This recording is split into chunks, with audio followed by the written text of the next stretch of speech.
teman-teman semuanya, perkenalkan nama aku Syakirah Mentari Fadilah dengan NIM C1D1222020. Aku merupakan salah satu mahasiswa dari program studi bisnis digital Universitas Jambi. Nah, di video kali ini aku bakal bahas tentang 10 kasus UU ITE yang pernah terjadi di Indonesia. Video ini merupakan salah satu tugas aku untuk mata kuliah Cybersecurity Management dengan dosen pengampu Pak Bambang Purnomo. Yuk langsung aja ke materinya. Seperti yang kita tahu, era digital membuka ruang baru untuk interaksi dan informasi, namun juga menghadirkan potensi penyalahgunaan. UU ITE hadir untuk mengatur ruang digital, namun pasal-pasal terkait pencemaran nama baik, ujaran kebencian, dan hoaks menuai kontroversi dan potensi disalahgunakan. Kasus-kasus UU ITE ini menjadi pengingat untuk berhati-hati dan bijak dalam beraktivitas di dunia digital. Kasus pertama yang akan kita bahas di video ini yaitu kasus Prita Mulyasari tahun 2012 lalu. Nah, Prita Mulyasari merupakan seorang nasabah Bank Mandiri. Ia menuliskan keluhan di Twitter tentang pelayanan yang buruk yang dialaminya di cabang Mandiri di Jakarta. Dalam cuitannya, Prita menggunakan kata-kata kasar dan menyebut Bank Mandiri Bank S.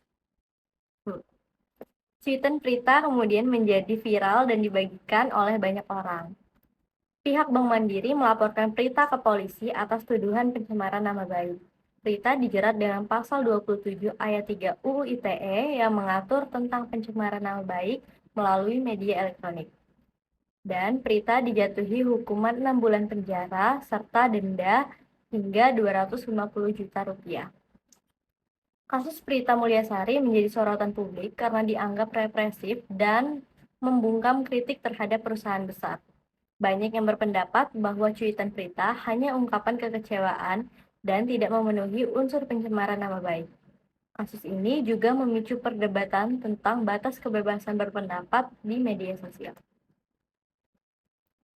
Selanjutnya, kasus kedua yaitu kasus Florence Sihombing tahun 2012 lalu juga. Nah, Florence Sihombing yaitu seorang aktivis perempuan yang menuliskan kritik terhadap Presiden Susilo Bambang Yudhoyono di Facebook. Dalam statusnya, Florence menyebut SBY sebagai presiden dan pembohong. Status Florence kemudian menjadi viral dan dibagikan oleh banyak orang. Pihak Istana Kepresidenan melaporkan Florence ke polisi atas tuduhan pencemaran nama baik. Florence dijerat dengan pasal 27 ayat 3 UU ITE. Dan Florence dijatuhi hukuman 2 tahun penjara serta denda 10 juta rupiah. Kasus Florence Sihombing ini menuai kontroversi karena dianggap membatasi ruang diskusi dan akademis. Banyak yang berpendapat bahwa kritik Florence terhadap SBY adalah haknya sebagai warga negara dan tidak memenuhi unsur pencemaran nama baik. Selanjutnya, kasus ketiga yaitu kasus Ahmad Dhani tahun 2013. Ahmad Dhani, pentolan grup musik Dewa 19, mencuitkan kata-kata kasar terhadap Buniani di Twitter. Dalam cuitannya, Dhani menyebut Buniani sebagai bajingan dan idiot. Cuitan Dhani dipicu oleh komentar Buniani di Facebook yang dianggap Dhani menghina Presiden Joko Widodo. Buniani melaporkan Dhani ke polisi atas tuduhan pencemaran nama baik. Dhani dijerat dengan pasal 27 ayat 3 UU ITE dan dijatuhi hukuman 2 tahun penjara serta denda 1 miliar rupiah. Kasus Ahmad Dhani menjadi contoh penggunaan UU ITE untuk menjerat kritikus politik. Banyak yang berpendapat bahwa cuitan Dhani hanya ungkapan kekecewaan. Kasus ini juga memicu perdebatan tentang batas kebebasan berpendapat di media sosial. Kasus keempat yaitu kasus Rocky Gerung tahun 2018.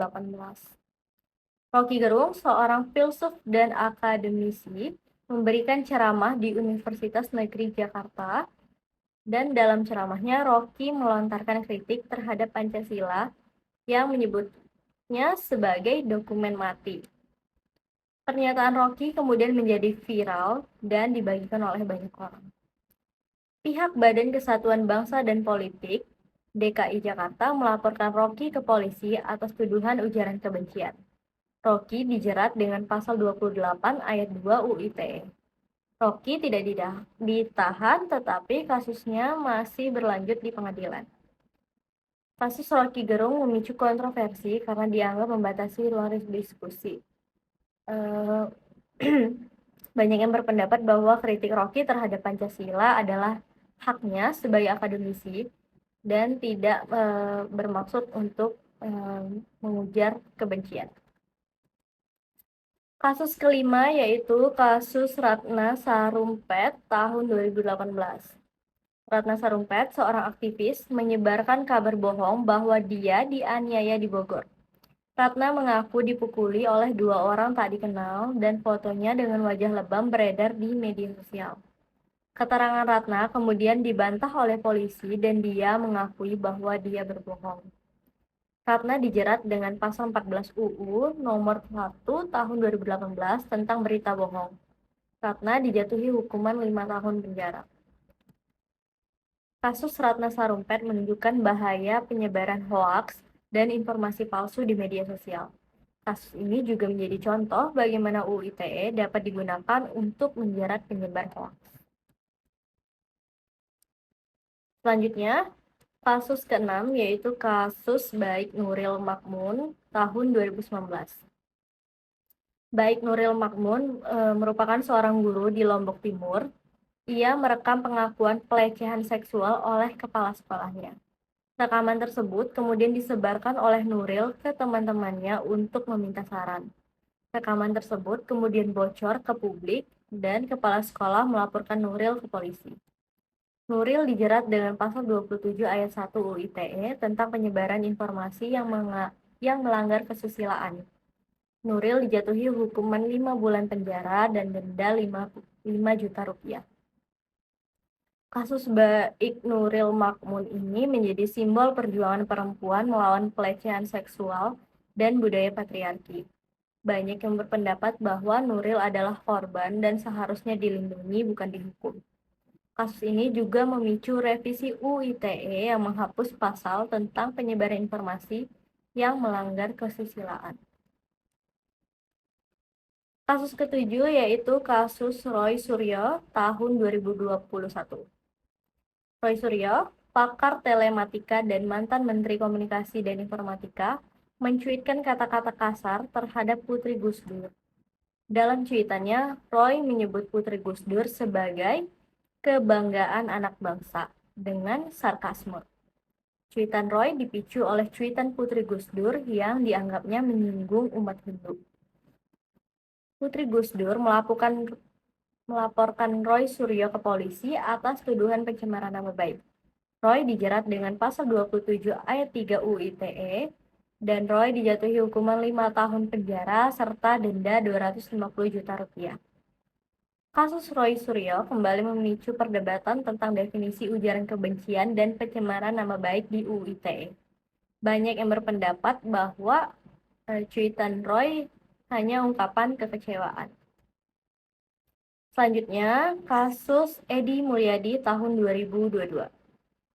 Edi Mulyadi merupakan seorang politisi dan dalam sebuah ceramahnya menyebut Kalimantan sebagai tempat jin buang anak. Pernyataan Edi kemudian menjadi viral dan dibagikan oleh banyak orang. Edi dilaporkan ke polisi atas tuduhan ujaran kebencian. Edi dijerat dengan pasal 28 ayat 2 UU ITE dan dijatuhi hukuman 2 bulan penjara. Kasus Edi Mulyadi menjadi contoh penggunaan UU ITE untuk menjerat kritik terhadap pemerintah daerah. Banyak yang berpendapat bahwa pernyataan Edi hanya kritik. Kemudian, kasus ke-9 yaitu kasus Ferdinand Hutahean tahun 2022. Nah, Ferdinand Hutahean, seorang aktivis, mencuitkan kata-kata yang dianggap menyinggung umat Islam. Dalam cuitannya, Ferdinand menyebut Allahmu lemah dan Muhammad Nabi bodoh. Cuitan Ferdinand kemudian menjadi viral dan dibagikan oleh banyak orang. Ferdinand dilaporkan ke polisi atas tuduhan penistaan agama. Ferdinand dijerat dengan pasal 28 ayat 2 UU ITE dan Ferdinand dijatuhi hukuman 1 tahun 6 bulan penjara. Kasus Ferdinand Hutahian kembali mempertegas kompleksitas penerapan UU ITE dalam konteks agama dan SARA. Banyak yang berpendapat bahwa cuitan Ferdinand hanya kritik terhadap agama dan tidak memenuhi unsur penistaan agama. Kasus ke-10 yaitu kasus Arsyad Yusgiantoro tahun 2023 lalu. Arsyad Yusgiantoro, seorang dosen, mencuitkan kata-kata kasar terhadap Menteri Agama Yakut Cholikhomas, dan dalam cuitannya Arsyad menyebut Yakut sebagai anjing penjilat. Cuitan Arsyad dipicu oleh pernyataan Yakut tentang toa masjid. Arsyad dilaporkan ke polisi atas tuduhan pencemaran nama baik, dan Arsyad dijerat dengan pasal 27 ayat 3 UU ITE dan dijatuhi hukuman 4 tahun penjara. Kasus Arsyad Yusgiantoro menunjukkan bahwa UU ITE masih sering digunakan untuk menjerat kritik terhadap pejabat publik. Banyak yang berpendapat bahwa cuitan Arsyad hanya kritik dan tidak memenuhi unsur pencemaran nama baik. Baiklah teman-teman, itulah 10 kasus UU ITE yang pernah terjadi di Indonesia. Dari kasus-kasus ini, kita mengetahui bahwa kasus UU ITE di Indonesia menunjukkan kompleksitas dan potensi penyalahgunaan undang-undang ini.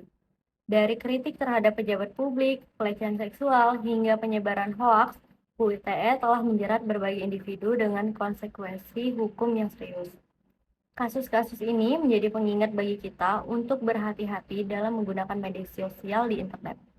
Pahami batasan hukum dan hindari menyebarkan konteks yang dapat menyinggung, menghina, ataupun melanggar hukum.